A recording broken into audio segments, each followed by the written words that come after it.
Hello, everybody, and welcome back to the Human Perspective. Today, I know that you're going to enjoy this interview with Leroy Moore and Keith Jones. Now I'm going to describe myself. My name is Judy Human. I'm a white 74-year-old disabled woman.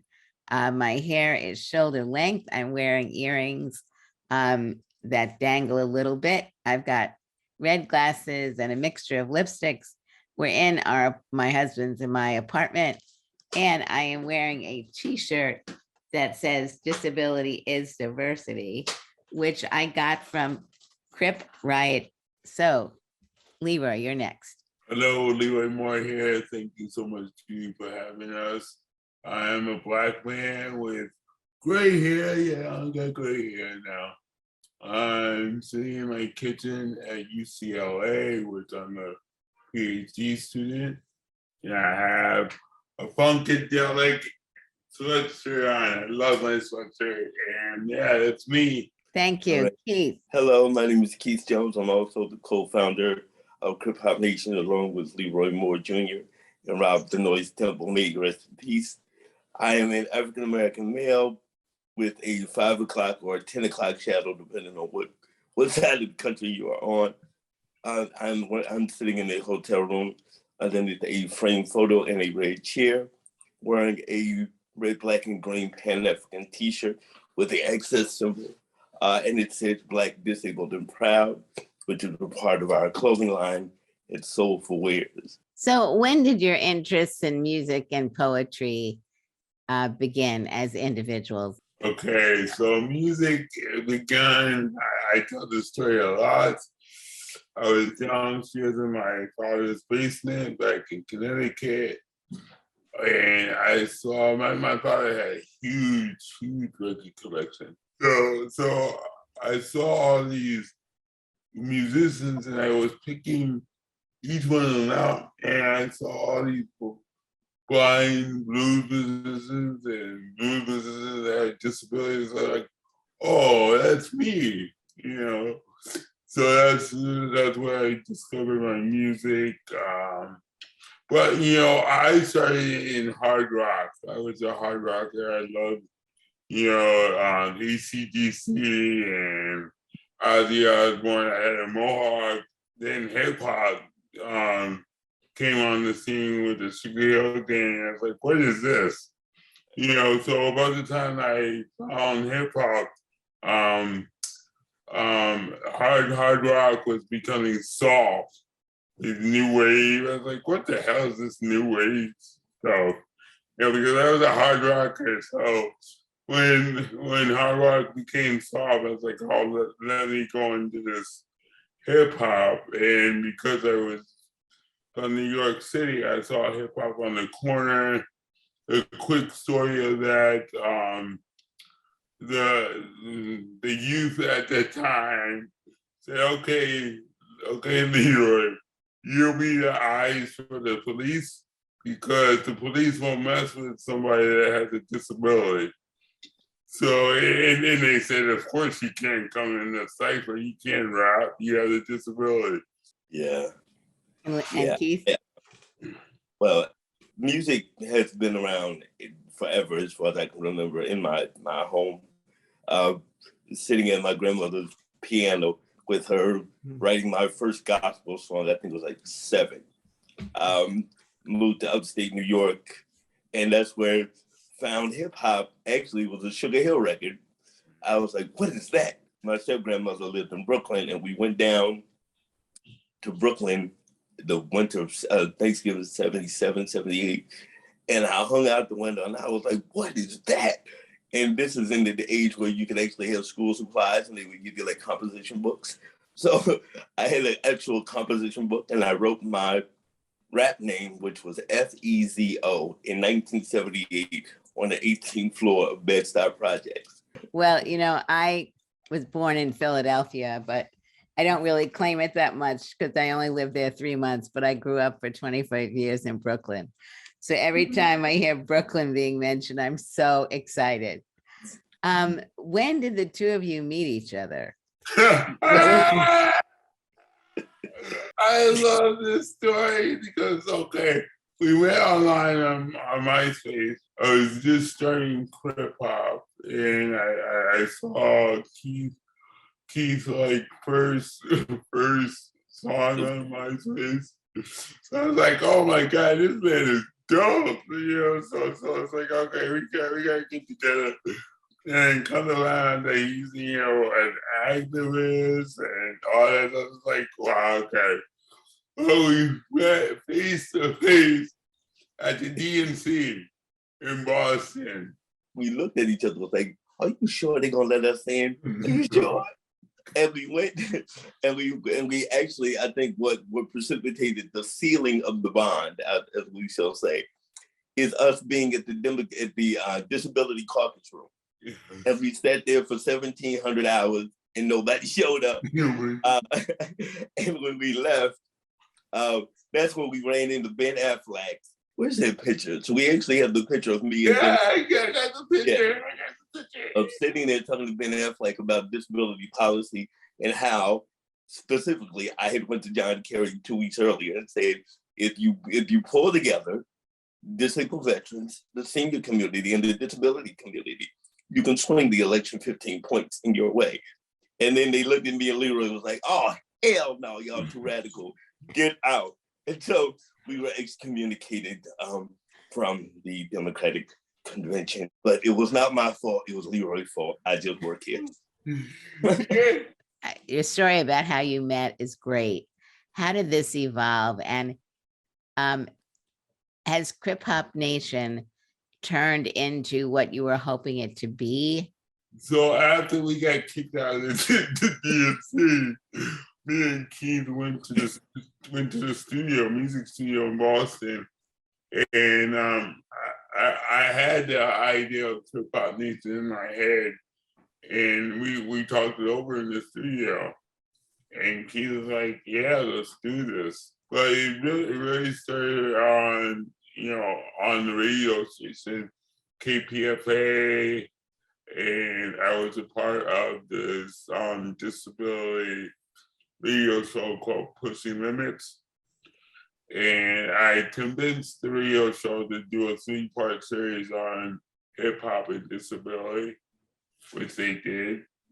And after the 3-part series, I came back home. I got so much emails from around the world.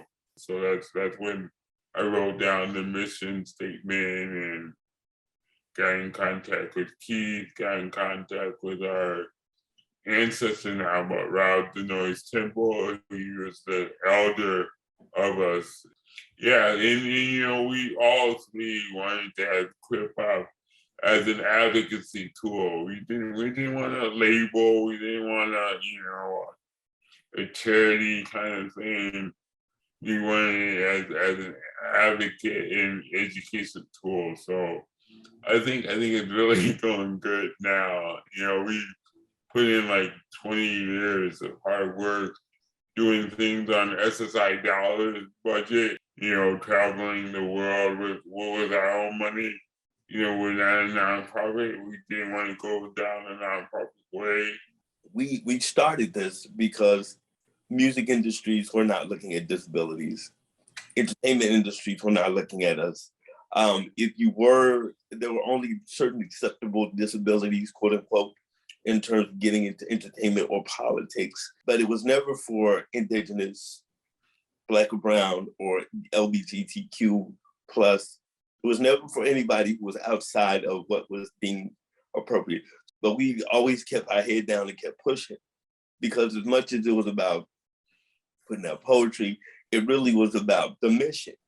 And the mission is to give other persons with disabilities, Black, Brown, Indigenous, whatever, a place where their creativity and their voices were heard. Not that term, we're centering your voices. It's not that.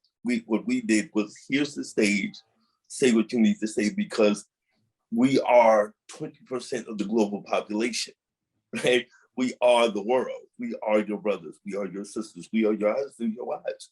And so in the context of, has it turned into what we hoped? Actually, it's almost grown up out of control, but it is exactly what, I'm proud about what we've done. Most of the music that you've created, both together and individually, tackles social and political issues, including police brutality, eugenics, institutionalization, and more. Why do you believe music is so impactful as a platform for activism? Music, I mean, it's the theme of the world. I mean, people can express so much in a song that you can't express on the protest line. I mean, I go back to Marvin Gaye, what's going on. That song is still relevant today. So that's what music does. Music, talks about the struggles, talks about the beauty, talks about what's happening today. And you can, go back to it and just like, God, has things changed or has things stayed the same? And, you can dance and have fun at the same time, but also you can listen to those lyrics and, you can be in love, you can hate the system, you can do so much with a song. It's just so powerful. Yeah, it's I think music is the soundtrack of life, right? Like when you when you're sitting home, you put on your song, it transports you to when you were sitting on your grandmama's deck, or you were at the barbecue, or you were at your sweet 16, whatever life event. So music is really, really powerful because it does connect beyond language, beyond geographical regions. It is the language of the soul. It's the history of protest. You talk about the Black Power movement, you instantly talk about say it loud and Black and I'm proud. So we really try to use that, one, as a connective tissue, as an educational tool, but also an uplifting moment you can listen to a song that's really powerful and depressing, but still walk away with some sort of hope that even in that song, people found a better life. So that's really why I think for us, the music is essential. And we've done some hardcore songs, and we've done some really, really like goofy, cheesy songs, but it is the panacea of the human experience. I want to add too, also, deaf people love music. Wawa is performing at the Super Bowl. He started what's called hip hop. That's deaf hip hop. So people only think it's like, oh, music is for only people that can hear. Deaf people have their own style of music. So yeah, I just wanted to put that out there. Yeah. I think that's very important because you're completely, correctly, Roy, that people just assume certain groups of people will or won't benefit or enjoy music. And certainly, one of the people that had been dubbed an ambassador in Finland was a deaf musician. So we're doing this program in February, which is Black History Month. And Leroy, you recently released a poem song video for Black History Month called Honoring. Can you tell us a little bit more about the project? Yeah, a little bit more. Honoring is a video honoring Black disabled performers from dancing to music. And it is me, Gabby, that produced the video, put it all together, and his mother that had paintings in the video. So the video is honoring Black disabled and deaf performers, from slave shits to blues, all the way up to hip hop and more. You're currently setting up Krip Hop Institute in LA. Yes. Who is working on it and what is its function? So Krip Hop Institute is a place where people can come learn their art, an international center where there will be performance spaces, rehearsal spaces, recording multimedia rooms where international chapters can come use technology to communicate around the world. It will really be a hub for the last 20 years of what Krip Hop has done, a library, as well as a technological incubator for emerging technology, because a lot of our people are in places where technology, if done right, human-centered, would improve their quality of life and give them a way out of whatever oppressive situation they're in. So hopefully we will have it up and running in 3 years. Thank you for all the leadership that you are providing. It's amazing leadership because it's something that everybody can learn from, not just about disability, not just about disability and race, but for me, the historical look at what you've been doing, Leroy, has been great, allowing people, regular teachers in regular schools who are teaching Black history, to be able to know Black disabled people from slavery and before and after.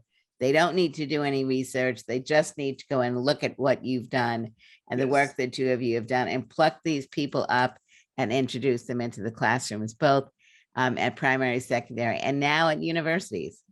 There you go. So thank you very much. And I'm so happy that we all have strong alliances with Brooklyn. Yes. Yes, Brooklyn. That's what makes us who we are. Yes. Thank you both very, very much. Thank you for having us, Thank Judy. you.